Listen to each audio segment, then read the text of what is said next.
अब बात करते हैं चंडीगढ़ लोकसभा सीट की। यहां पर 1 जून को 7वें और आखिरी चरण में मतदान होना है। बीजेपी ने अपनी 2 बार की सांसद किरण खेर को मौका इस बार नहीं दिया है, तो कांग्रेस ने भी अपने दिग्गज पवन कुमार बंसल का पत्ता साफ कर दिया है।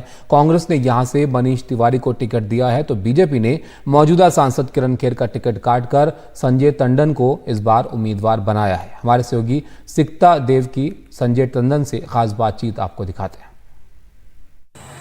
चंडीगढ़ में एक बार फिर बीजेपी पूरे जोर शोर से मैदान में उतरी है। किरण खेर की जगह संजय टंडन को बीजेपी ने अपना प्रत्याशी यहाँ से बनाया है और संजय टंडन खुद हमारे साथ हैं। अब किरण खेर के बाद आपने कमान संभाली है यहाँ पर मैदान में उतरने की, चुनावी मैदान में उतरने की चुनौती कितनी होगी या कितना फ़र्क है पिछले चुनावों से इस बार? पिछले चुनावों से हम अधिक नंबर के साथ इस बार जीत हासिल करेंगे और जो लोगों का जो सहयोग मिल रहा है और जिस तरीके से हर कार्यक्रम के अंदर लोग शामिल हो रहे हैं और जो उनका जोश है वो देखने काबिल है। मुझे लगता है कि आज तक के चंडीगढ़ के इतिहास में सबसे बड़ी जीत होगी।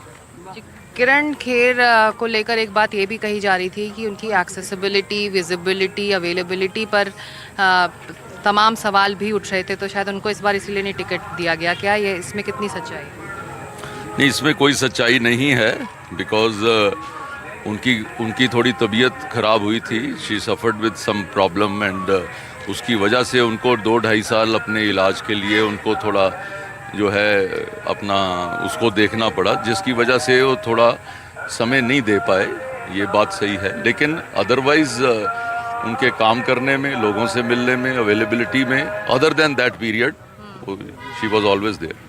पर ये भी कहा जा रहा है कि आप अकेले मैदान में हैं, स्थानीय जो दूसरे बीजेपी नेता हैं, जो बड़े नाम हैं, वो साथ दिखाई नहीं दे रहे प्रचार के। कोई नाम लीजिए, मैं बता देता हूँ। सत्यपाल जैन, किरण जी कल हमारे साथ योगी जी की रैली में थी। उस दिन नड्डा जी के साथ योगी जी। सत्यपाल जी नहीं यहाँ दिखाई दे रहे। Satyapal ji is on a constitutional post, he is additional solicitor general of India, so that is why वो पार्टिसिपेट नहीं कर सकते। कोई ऐसा नाम आपके ध्यान में हो? नाम की लिस्ट है मेरे पास।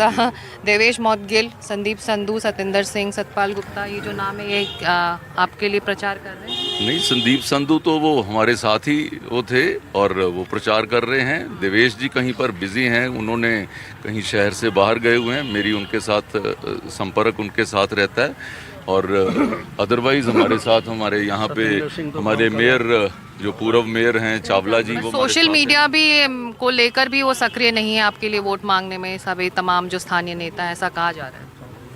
आप एक बार चेक कर लीजिए। ये कहा जाने के ऊपर आप ना कहें, आप चेक करने के ऊपर कहें। हमारे 2 पूर्व मेयर तो अभी मेरे साथ यहीं पर हैं। चलिए, अगला सवाल ये कि जो मेयर चुनावों को लेकर जो विवाद हुआ, क्या उसका खामियाजा बीजेपी को यहाँ भुगतना पड़ेगा लोकसभा चुनाव में? देखिए, ये चुनाव लोकसभा का चुनाव है।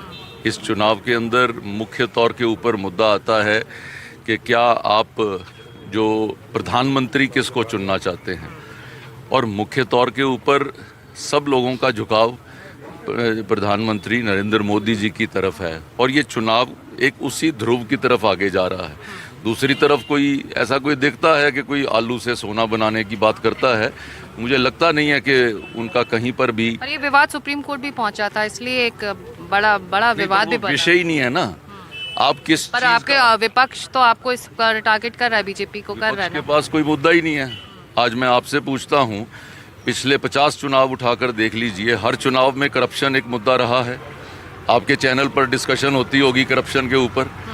इसमें 2 महीने में कोई डिस्कशन करप्शन के ऊपर हुई हो? From the landscape of Indian politics आज के इस चुनाव के अंदर करप्शन का जो मुद्दा है वो उसको समाप्त कर दिया गया है। इसका क्रेडिट श्री नरेंद्र मोदी जी को जाता है। आप कह रहे हैं कि मेयर चुनाव का जो विवाद है कोई मुद्दा नहीं है? कोई मुद्दा ही नहीं है, क्योंकि कांग्रेस के पास कोई मुद्दा नहीं है। कांग्रेस ने एक उड़न खटोला को यहाँ भेज दिया है, वो उड़ते रहते हैं। उड़ने वाले व्यक्ति जब तक धरती पर आते हैं तब तक धरती जो है कहीं और चली जाती है। तो उनकी धरती हिली हुई है। वो तो आपको ओपन चैलेंज दे रहे हैं कि क्या आप पब्लिकली डिबेट करें उनके साथ? मैं तो उनको ओपन चैलेंज देता हूँ कि आकर यहाँ के गाँव के नाम बता दें।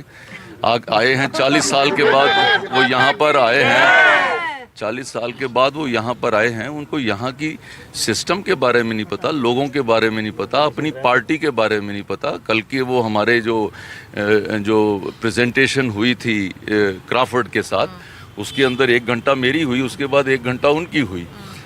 ही was not able to answer any question. और मैंने जो उन्होंने 12 सवाल रखे थे, मैंने उसका जो जेनेसिस के साथ उनको एक्सप्लेन किया। और आप डिबेट करने को तैयार हैं अगर वो कहते हैं तो?